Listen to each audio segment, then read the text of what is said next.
ନମସ୍କାର ବନ୍ଧୁଗଣ, ଆପଣମାନଙ୍କୁ ମୋର ଏହି ଚ୍ୟାନେଲରେ ସ୍ୱାଗତ କରୁଛି। ତେବେ ଚାଲନ୍ତୁ ଷ୍ଟାର୍ଟ କରିବା ଆଜିର ଏହି ସୁନ୍ଦର ଭିଡ଼ିଓ। ନମ୍ବର 1, ଯେଉଁ ସ୍ତ୍ରୀଙ୍କର ପାଦ ପତଳା ଓ ଲମ୍ବା ହୋଇଥାଏ ସେହି ସ୍ତ୍ରୀ ବହୁତ ଭାଗ୍ୟଶାଳୀ ହୋଇଥାଏ।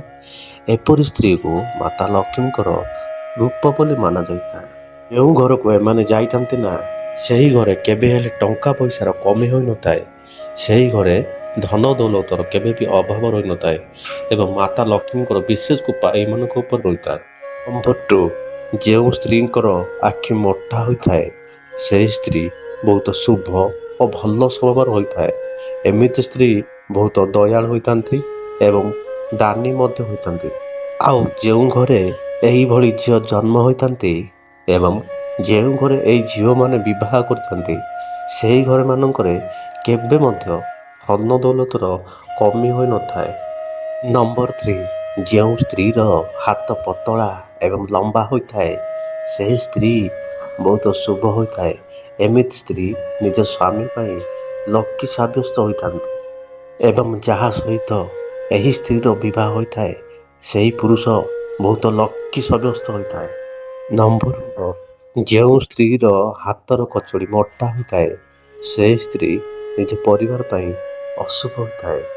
ନମ୍ବର 5, ଯେଉଁ ସ୍ତ୍ରୀଙ୍କର ଅନାମିକା ଆଙ୍ଗୁଳି ଛୋଟ ହୋଇଥାଏ ଏହିପରି ସ୍ତ୍ରୀମାନେ ନିଜ ପତି ଓ ଶାଶୁଙ୍କ ଉପରେ ହୁକୁମ ଚଲାଇଥାନ୍ତି। ଏହି ସ୍ତ୍ରୀମାନେ ବହୁତ ଝଗଡ଼ା ସ୍ୱଭାବର ହୋଇଥାନ୍ତି। ଏହି ସ୍ତ୍ରୀମାନେ କଥା କଥାରେ ନିଜ ସ୍ୱାମୀ ଓ ପରିବାରଙ୍କ ସଦସ୍ୟଙ୍କ ଉପରେ ଝଗଡ଼ା କରିଥାନ୍ତି। ନମ୍ବର 6, ଯେଉଁ ସ୍ତ୍ରୀର ଜିଭ ଲାଲ ରଙ୍ଗର ହୋଇଥାଏ ଏବଂ କମଳ ଜିଭ ହୋଇଥାଏ ସେହି ସ୍ତ୍ରୀ ନିଜ ଜୀବନରେ ବହୁତ ପରିସ୍ଥିତିରେ ସାମ୍ନା କରି ସୁଖ ଲାଭ କରିଥାନ୍ତି।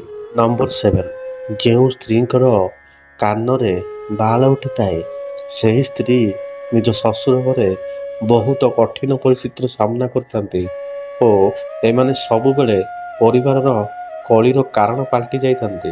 ନମ୍ବର 8, ଯେଉଁ ସ୍ତ୍ରୀର ଆଙ୍ଗୁଠି ଲମ୍ବା ଏବଂ ପତଳା ହୋଇଥାଏ ଏମିତି ସ୍ତ୍ରୀ ନିଜ ପତି ପାଇଁ ବହୁତ ଭାଗ୍ୟଶାଳୀ ଅଟନ୍ତି। ସେହି ସ୍ତ୍ରୀ ନିଜ ଶ୍ୱଶୁର ଘରକୁ ବହୁତ ଖୁସି ଆଣି ଦେଇଥାନ୍ତି। ନମ୍ବର 9, ଯେଉଁ ସ୍ତ୍ରୀର ହାତ ଏବଂ ପାଦରେ ଶିର ଦେଖାଯାଏ ଏମିତି ସ୍ତ୍ରୀଙ୍କୁ ଶୁଭ ବୋଲି ମନାଯାଇଥାଏ। ଏମିତି ସ୍ତ୍ରୀ ଘରକୁ ଆସିବା କ୍ଷଣି ମା ଲକ୍ଷ୍ମୀ ଅବଶ୍ୟ ଆସିଥାନ୍ତି ଏବଂ ତାଙ୍କର ସବୁ କ୍ଷେତ୍ରରେ ମା ଲକ୍ଷ୍ମୀ ସାହା ହୋଇଥାନ୍ତି।